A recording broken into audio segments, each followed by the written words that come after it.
है। 6 बदमाशों ने हत्याकांड को अंजाम दिया। पत्रकार के घर 3 बाइक पर सवार होकर 6 बदमाश पहुंचे थे। पुलिस ने 4 आरोपियों को गिरफ्तार कर लिया है, जबकि 2 आरोपी अब भी फरार हैं। और साथ ही बताया 2 पहले से ही जेल में बंद है। और पत्रकार विमल अपने भाई के मर्डर केस के गवाह थे और उन्हें बार-बार गवाही से रोकने के लिए धमकी दी जा रही थी। बताया जा रहा है कि गवाही से रोकने के लिए ही पत्रकार का मर्डर किया गया। पत्रकार के परिवार ने 8 लोगों के खिलाफ नामजद एफआईआर दर्ज कराई है और इस केस को लेकर और भी आगे की अपडेट के विजय कुमार की जो मृत्यु हुई है आज आप किस प्रकार देख रहे हैं?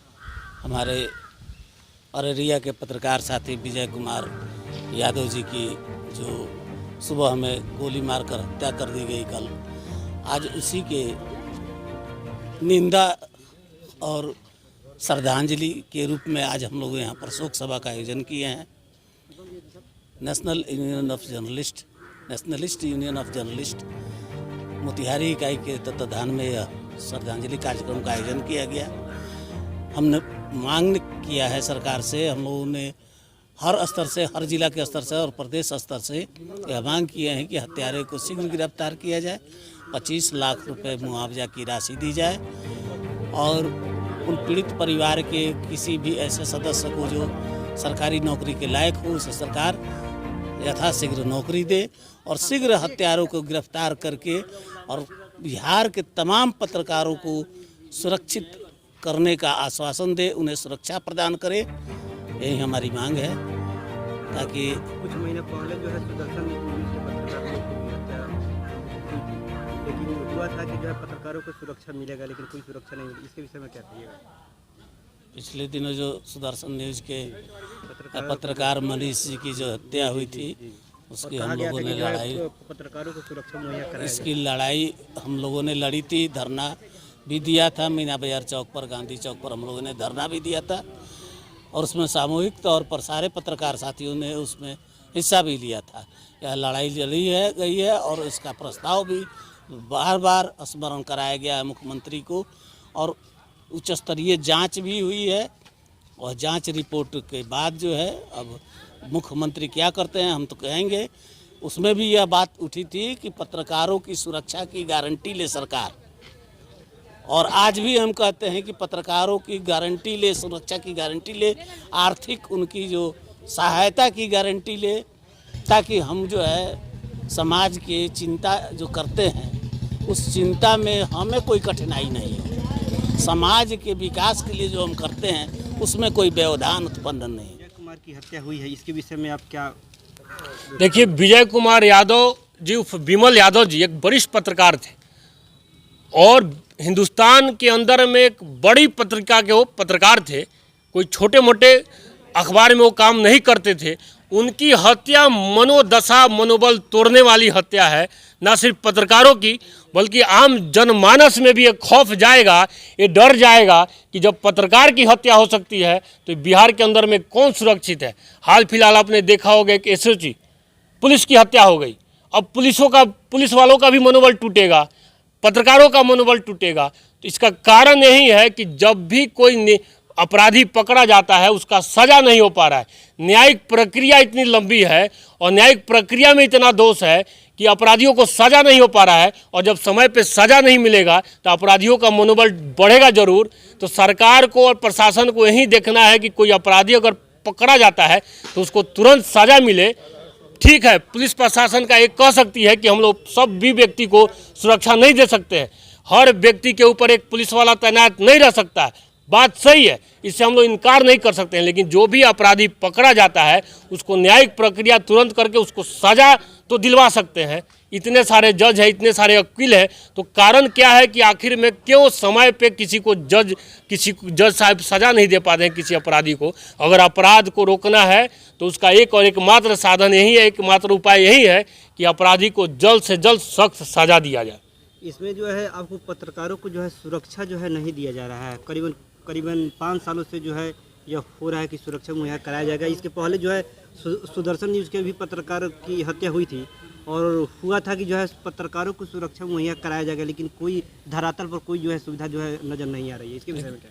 न पत्रकारों को शारीरिक सुरक्षा है, न पत्रकारों को आर्थिक सुरक्षा है। पत्रकारिता करना आज के दौर में सबसे मुश्किल काम हो गया है, क्योंकि सरकार तो पत्रकार को वेतन देती नहीं है। कुछ अखबार वाले, कुछ चैनलों को सरकार के तरफ से ऐड मिल जाता है। अब आप सोचिए, अगर सरकार ही किसी चैनल, किसी अखबार को ऐड देगा तो अखबार चैनल सरकार की आलोचना करेगा क्या? यही कारण है कि कोई सिस्टम, इतना बिहार के अंदर में भ्रष्टाचार है, लेकिन बड़े बड़े अखबार, बड़े बड़े चैनल उस पर बात नहीं करेंगे, क्योंकि आखिर को उनको अखबार, उनका चैनल चलाने के लिए उनको सरकार से ऐड लेना मजबूरी है। तो इस पूरे तंत्र को बदलना पड़ेगा।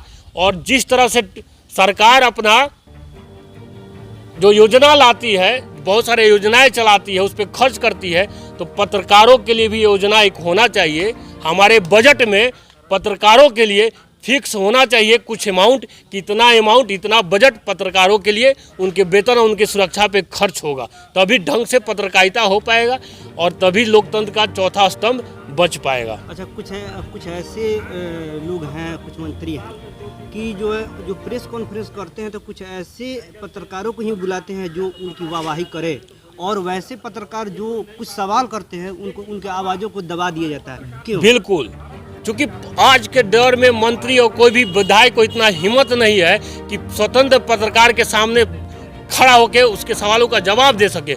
वही पत्रकार चाहते हैं जिसको वो ऐड देते हैं, कुछ चुनिंदा अखबार, कुछ चुनिंदा चैनल वाले को वो ऐड देते हैं, और जिससे ऐड मिलता है उसके सामने आप खड़े होकर तक सवाल नहीं पूछ पाते हैं। इसीलिए वो चंद ही पत्रकार को, जो उनके हित को, उनसे कड़े सवाल ना पूछे, उनके कारगुजारियों को उजागर नहीं करे, वैसे ही पत्रकार को बुलाएंगे। सारे पत्रकार को सारे हमारे नेता नहीं बुलाते हैं। मैं खुद भुक्तभोगी हैं। आपको पता है कि मेरे साथ ही जिले में एक वरिष्ठ नेता ने क्या व्यवहार किया था। एक तक सवाल क्या मैंने पूछ दिया, जो सच्चाई, बिल्कुल सच सवाल था, उस पर क्या टिप्पणी रहा, मेरे साथ कैसा व्यवहार हुआ, आपने देखा है। तो उस सवाल को जवाब वह क्यों नहीं दिए, वह जवाब क्यों नहीं दे पाए? क्योंकि यहाँ पे देखिए, बिहार के अंदर में मजबूरी क्या है कि यहाँ पे कोई विपक्ष है ही नहीं, क्योंकि सास भी कभी बहू वाली कहावत है। भाजपा आज विपक्ष में है, पहले वो सरकार में थी। राजद पहले विपक्ष में था, वो सत्ता में है। जदयू के केंद्र में सारे घूम रहे हैं। तो यहाँ पे कौन किसको दोष देगा? सब तो वही है। इसीलिए सवाल से बचते हैं। आज कहेंगे कि फलना समस्या है, आप थे उस समय भी समस्या था। इस समस्या से तो बिहार 7-8 साल से घूम रहा है। तो यहाँ पे समस्या है कि कोई भी नेता जो कहता है, वो कथनी और करनी में हमारे नेताओं में बहुत फर्क हो गया है। यही कारण है कि जब उनका खुद का चरित्र अगर साफ नहीं है तो सवाल से तो बचेंगे ही। यानी कि आप कहना चाहते हैं कि पत्रकारों का भी शोषण भरपूर किया जा रहा है? भरपूर शोषण किया जा रहा है। आपका मनोबल तोड़ा जा रहा है, आपको आर्थिक रूप से परेशानी हो रही है। आप भी चैनल चलाते हैं, हमको भी पता है, आपको भी पता है कि कितना आर्थिक रूप से आप परेशान होते हैं। बहुत सारे यूट्यूब चैनल बहुत मुश्किल से अपना पत्रकारिता कर पा रहे हैं, आवाज़ उठा पा रहे हैं। आज यूट्यूब चैनल और छोटे छोटे जो चैनल चलाते हैं, जिसको तथाकथित लोग यूट्यूब कहते हैं, उनकी वजह से छोटी छोटी जगहों की घटना लोग देख पा रहा है। पहले तो दब जाता था। तो ऐसे में सरकार को उनके हित के लिए भी सोचना पड़ेगा, क्योंकि लोकतंत्र का चौथा स्तंभ बहुत मजबूती से तभी काम कर पाएगा जब वो आर्थिक रूप से और शारीरिक रूप से उसको सुरक्षा मिलेगा।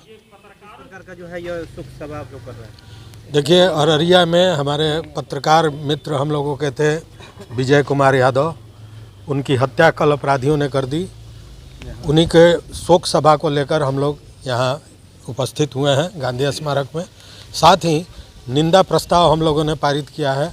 घोर निंदा की गई है ऐसी घटना की जहाँ पत्रकार भी समाज में अपने को सुरक्षित नहीं महसूस कर रहे हैं। हालांकि सबसे बड़ी बात यह है कि इसमें शासन प्रशासन का पूरी तरह निष्क्रियता सामने आई है।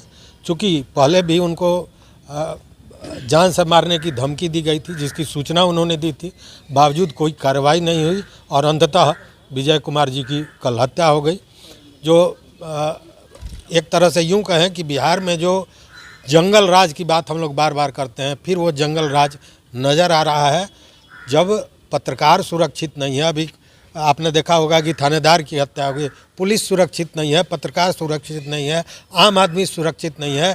केवल सुरक्षित है तो नेता जो जेड सिक्योरिटी लेकर घूम रहा है। वैसे में समाज कहाँ जाएगा, ये सोचने वाली बात है। इसलिए हम लोग सरकार से ये मांग करते हैं कि वो जो हमारे दिवंगत पत्रकार मित्र थे, उनके परिजनों को 25 लाख का मुआवजा दें और उनके घर में अगर कोई भी उस योग्य है तो उसको नौकरी दें। यही हमारी मांग। दिन दहाड़े जो पत्रकारों की हत्या हो रही है, इसके विषय में आप क्या कहना चाहिए? ये हत्या दिन दहाड़े जो हो रही है, ये पत्रकारों की हत्या आए दिन होती ही आ रही है। पत्रकार इस भारत के अंदर, इस बिहार में, अक्सर बिहार में कभी सुरक्षित ना रहा है। सरकार किसी की भी आती है, लेकिन पत्रकार की चिंता किसी को नहीं होती है। केवल पत्रकार को अपनी प्रेस विज्ञप्ति देने के लिए, अपने बयान देने के लिए उनकी चिंता रहती है कि पत्रकार क्यों नहीं आए। लेकिन जब पत्रकारों पर कोई घटना घट जाती है, उस समय कोई पत्रकारों की चिंता करने वाला इस बिहार के अंदर ना कोई राजनेता है, ना कोई पुलिस प्रशासन है। पहले भी ये विजय यादव जी की हत्या हुई है, बहुत सी जगह अभी तो देख रहे हैं ऐसी घटना आ रही है कि घटना होने के बाद न पुलिस की नींद खुल रही है। इसके पहले सूचना वो विजय यादव जी दिए थे, उनके भाई की हत्या हो गई थी, उसमें ये गवाह थे। तो सरकार की पहली प्राथमिकता बनती है पत्रकार, बाद में अगर एक गवाह व्यक्ति है तो उसकी प्रोटेक्शन करना ये सरकार की जिम्मेवारी और प्रशासन की जिम्मेवारी बनती है। पहले उसकी बात एक पत्रकार की आती है। तो पत्रकार की हत्या हो गई, ये बहुत बड़ी निंदनीय, बहुत बड़ा दुखद बात है। हम लोग सरकार से मांग करेंगे कि उनको मुआवजा दिया जाए और उनके परिवार के आश्रितों को एक सरकारी नौकरी दी जाए, और जो पत्रकार बचे हैं इस बिहार के अंदर, जो भी हैं पत्रकारिता करते हैं, उनको सुरक्षा मुहैया करें। जो पत्रकार की हत्या हुई है उसके विषय में आप क्या कहना चाहिए? मैं बता रहा हूँ। मैं मोतिहारी जिला से बिलोंग करता हूँ। मैं सिकंदर चौधरी, एक सेडमैन, पिपरा कोठी प्रखंड। अररिया में पत्रकार की जो हत्या हुई है निर्मम, ये नहीं होना चाहिए। अगर हुई है तो इस पर सरकार को क्विक एक्शन लेना चाहिए और उनके परिजनों को पर्याप्त मुआवजा मिलनी चाहिए। मैं सिकंदर चौधरी, मोतिहारी। अच्छा, जो है वह मुआवजा होना चाहिए। इसके पहले भी जो है सुदर्शन न्यूज़ के पत्रकार की हत्या हुई थी, तो कुछ मंत्री लोग का कहना था कि जो है पत्रकार को जो है सुरक्षा मुहैया होगी, लेकिन अभी तक जो है कोई सुरक्षा मुहैया नहीं, धरातल पर नहीं दिखाई दे रही। मैं बता रहा हूँ कि पत्रकार को इतनी हत्या हो रही है पत्रकार की बिहार में, इस पर हर पत्रकार को 2 बॉडीगार्ड मिलना चाहिए। अगर सरकार नहीं देती है तो ये सरकार की कमी कही जाएगी बिहार में, क्योंकि जो है पत्रकार जो है हर एक खबर से रूबरू होता है। हाँ, देश का रीढ़ है, संविधान का चौथा स्तंभ है, जिनको पत्रकार मीडिया कहा जाता है। अच्छा, जो है आप ये बताइए कि कुछ ऐसे जो है विधायक हैं जो अपने पास प्रेस कॉन्फ्रेंस करते हैं, तब कुछ ऐसे ही पत्रकार को बुलाते हैं जो कुछ सवाल ना करें। हाँ, ठीक है। और कोई आ भी जाता है, कोई अगर सवाल कर देता है तो उसको बाहर निकाल दिया जाता है। हाँ, ये इस पर क्या कहिए? मैं बता रहा हूँ, ये नेताओं को ऐसा कभी नहीं करना चाहिए, और ये नेताओं का अपना घमंड काम है। ये नेताओं का अपना वर्चस्व का बात है। ऐसा नेताओं को नहीं करना चाहिए। सबको एक सम्मान, मान सम्मान देना चाहिए। जो नेताजी ऐसा करते हैं वह गलत करते हैं, उनका मिस्टेक है। सवाल से भागते हैं और डरते हैं। बस। हाँ, और वह सवाल से भी डरते हैं और भागते हैं, इसलिए वैसे लोगों को हटा देते हैं।